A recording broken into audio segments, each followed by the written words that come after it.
কাল ছিল রাম পুজোর প্রথম দিন, তাই সন্ধ্যেবেলা বেরিয়ে চলে গিয়েছিলাম আমারই গ্রামের অর্থাৎ পশপুর গ্রামের 200 বছরের পুরনো রাম পুজো দেখতে, মুখার্জি বাড়ির রাম পুজো।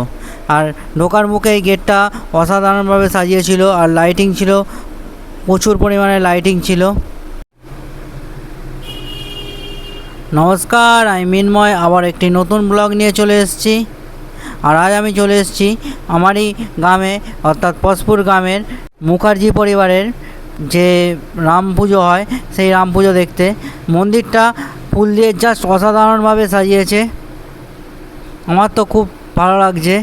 আর আমি যখন পৌঁছাই তখন চলছে হোম পর্ব, তারই সুন্দর দৃশ্য মুহূর্ত আপনাদের সঙ্গে তুলে ধরছি। আপনারা সবাই জয় শ্রীরাম বলতে ভুলবেন না। দেখুন এখন চলছে হোম পর্ব।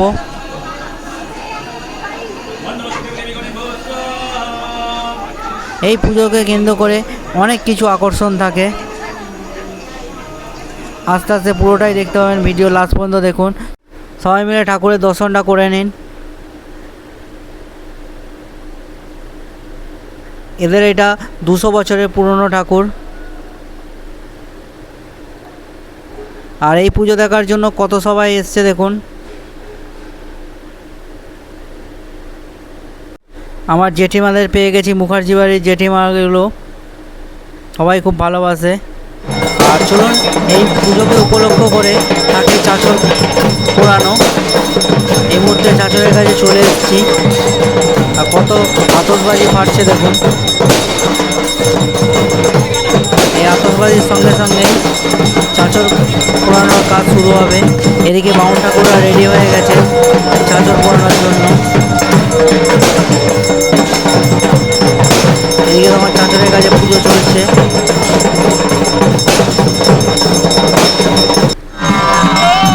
দেখুন চাঁচরে আগুন দেওয়ার কাজ শুরু হয়ে গেছে।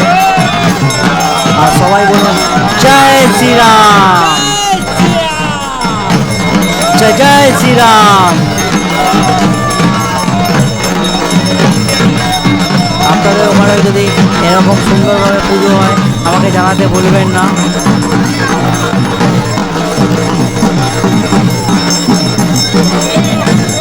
কত সুন্দর একটি মুহূর্ত আপনাদের সঙ্গে তুলে ধরছি। ভালো লাগলে কমেন্টের মাধ্যমে জানাতে ভুলবেন না।